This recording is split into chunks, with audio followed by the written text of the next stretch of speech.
Ahoy, listeners. The stakes have never been higher aboard the Golden Maiden.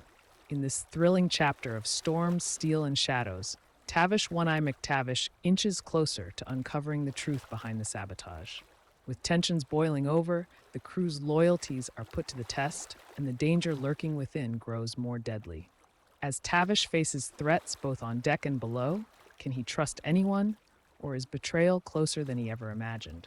Secrets will be revealed, alliances will be broken, and the fight for survival begins. Prepare for battle as we dive deeper into the mystery in this gripping chapter of Tavish's journey. The crew sprang into action, manning the cannons and readying weapons. Tavish scanned the approaching vessel. It was fast and maneuverable, likely a privateer seeking to test the mettle of the Golden Maiden. The sloop fired first, a warning shot across the bow. Tavish grinned. "They're trying to intimidate us. Let's show them the folly of their ways. Hard to port. Ready the starboard cannons." The Golden Maiden swung into position, its cannons lining up with the sloop. "Fire!" Tavish roared, and the ship's broadside erupted in a deafening volley, the blast sending smoke and flame into the air. Cannonballs slammed into the sloop's side, shattering wood and sending debris flying. The enemy vessel veered sharply, trying to circle around, but Tavish anticipated their move. "Cut across their stern," he ordered. "Prepare to board." The Golden Maiden closed the distance, its crew readying grappling hooks and boarding planks. The sloop's crew put up a fierce resistance, firing muskets and swinging cutlasses as the pirates swarmed onto their deck. Tavish led the charge, his cutlass flashing in the sunlight as he carved a path through the melee.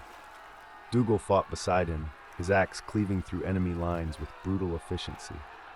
Eliza was a whirlwind, her twin daggers striking with lethal precision. The fighting was fierce, but the crew of the Golden Maiden pressed their advantage, driving the defenders back. Tavish spotted the sloop's captain, a burly man with a scar running down his face, rallying his men near the mainmast. With a growl, Tavish charged, their swords clashing in a furious exchange of blows. The sloop's captain was strong, but Tavish fought with the skill and resolve of a man who had faced death too many times to be afraid. A feint, a twist, and a sharp strike, and Tavish sent the captain's sword spinning from his grasp. He grabbed the man by the collar, holding his cutlass to his throat. "Yield, or I send you to the depths." Tavish snarled. The captain grimaced but nodded, signaling his surrender. Tavish shoved him to the deck and turned to his crew. "The ship is ours. Secure the prisoners and search the hold for anything of value." As the crew moved to plunder the sloop, Tavish noticed a figure standing at the entrance to the captain's cabin.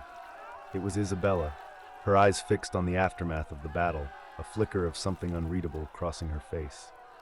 "You fought well," she said quietly as he approached. "Did you expect otherwise?" Tavish replied, sheathing his cutlass. "No," she admitted, her gaze meeting his. "But I wonder, how long can you keep fighting like this before the sea claims you as one of its own?" Tavish felt a surge of something, anger, curiosity, maybe even admiration. "I fight because it's what I am," he replied, "and I survive because I make my own fate. You'd do well to learn that if you intend to live among pirates." She smiled, a faint, almost mocking smile. "Perhaps I already have." Tavish's brow furrowed. Was she toying with him, or was there something more to her words? He turned away, knowing that this woman was a puzzle he couldn't afford to solve right now. Back on the Golden Maiden, Tavish summoned Dougal, Eliza, and Sable to the captain's quarters. The loot from the sloop was sparse, mostly provisions and a small stash of silver. More pressing, however, was the matter of the saboteur still lurking among them. "We need to root out the traitor before they strike again," Tavish began, his gaze sweeping over his officers. "Dougal, how many of the crew were below deck during the storm?" "Only a handful," Dougal replied, stroking his beard thoughtfully. "Mostly those who were wounded from the last raid." Tavish's mind raced. Someone with access to the lower decks during the storm could have easily tampered with the rigging. But who among his crew would have the motive to undermine him? "I'll have a word with the men," Eliza volunteered. "See if any of them know more than they're letting on." "Good," Tavish said. "We need answers, and soon." As the meeting dispersed, Tavish made his way to the main deck. Isabella stood at the bow, the wind tugging at her cloak as she stared out to sea. For a moment, Tavish hesitated, then approached her. "You heard what happened," he said, his voice carrying a hint of accusation. "Someone tried to sabotage the ship. If you have any information, now is the time to speak." Isabella turned to face him, her expression one of icy calm. "You distrust me because I am not one of your crew," she replied. "But you should ask yourself, who benefits most if this ship were to fail?" Tavish studied her, weighing her words. "If you have suspicions, I need to hear them." She sighed, turning her gaze back to the horizon. "There is a man among your ranks who watches me with more interest than mere suspicion. I have seen him speak with your officers, but I do not know his name. Perhaps he is your traitor, or perhaps not, but he is worth watching." Tavish felt a flicker of something. Was it a hint of trust between them? He nodded curtly. "I'll look into it. But remember this, Isabella. If I find that you are playing me false, the consequences will be dire." She smiled, but it was a smile without warmth. "I wouldn't expect anything less, Captain." That evening, Eliza approached Tavish, her eyes sharp with determination. "I've found something, Captain," she said. "A few of the men reported seeing a crewman, Jack Carter, near the rigging during the storm. When I questioned him, he grew nervous." Tavish nodded grimly. "Bring him to the quarterdeck. We'll settle this here and now."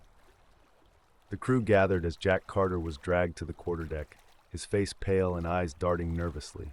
Tavish stepped forward, his presence commanding silence. "Carter," Tavish began, his voice cold as the steel of his cutlass. "You've been accused of sabotage. What say you in your defense?" Carter swallowed, his eyes darting around the crowd before finally settling on Tavish. I don't know what you're talking about, Captain. I'm loyal." Tavish drew his cutlass, pointing it at Carter's throat. "Loyalty is not proven by words, but by actions. You were seen tampering with the rigging during the storm. Why?" Carter's resolve crumbled, his knees buckling. All right, it was the lady," he cried, pointing toward Isabella. "She offered me gold to damage the rigging, said it would give her a chance to escape." Gasps rippled through the crew, all eyes turning toward Isabella. Tavish's expression hardened, but he kept his focus on Carter. "Liar," Isabella hissed, stepping forward. "You're trying to save your skin by spinning tales." Tavish raised his hand, silencing her. "You'll have your chance to speak," he said, his gaze fixed on Carter. "But first, let's hear your story, Carter. What exactly did she promise you, and when?" Carter stammered, his eyes flicking between Tavish and Isabella. She promised me a share of the Spanish treasure she'd claim once she escaped. Said the ship would be adrift after the storm, easy pickings for a rescue." Tavish studied him, weighing every word. Then he turned to Isabella. "Your response?" Isabella's eyes blazed with fury. "He lies," she spat. "Why would I sabotage this ship when it would doom me as well? I have nothing to gain by sinking us in the middle of the ocean." Tavish considered her words, his mind working through the implications. She was right in one sense. The sabotage seemed too reckless for a prisoner with as much to lose as she had. But if not her, then what was Carter's real motive? "Enough," Tavish said, sheathing his cutlass. "Carter, you are hereby confined to the brig until we reach port. If I find evidence that you acted alone, you will be dealt with as a traitor." Carter was dragged away, protesting his innocence. Tavish turned to Isabella, his eyes cold. "If I find you had any part in this, you'll suffer the same fate. For now, you remain under guard." She glared at him but said nothing, turning away as the crew dispersed. Tavish watched her retreating figure, his thoughts in turmoil. She was becoming an enigma, one that might be his undoing, if he wasn't careful. The next morning, the Golden Maiden set sail once more, heading toward the waters of the Yucatan Peninsula. Tavish stood at the helm, the salty breeze whipping through his hair as he plotted their next move. As the ship sliced through the waves, he glanced toward the bow, where Isabella stood, the wind pulling at her cloak. For all her defiance, there was something about her that stirred a strange mix of emotions in him, a blend of distrust, curiosity, and a dangerous hint of admiration. There were battles yet to come, not just on the seas, but within the heart of the Golden Maiden itself. Tavish knew that his decisions in the coming days would shape the course of their journey, and perhaps his own fate.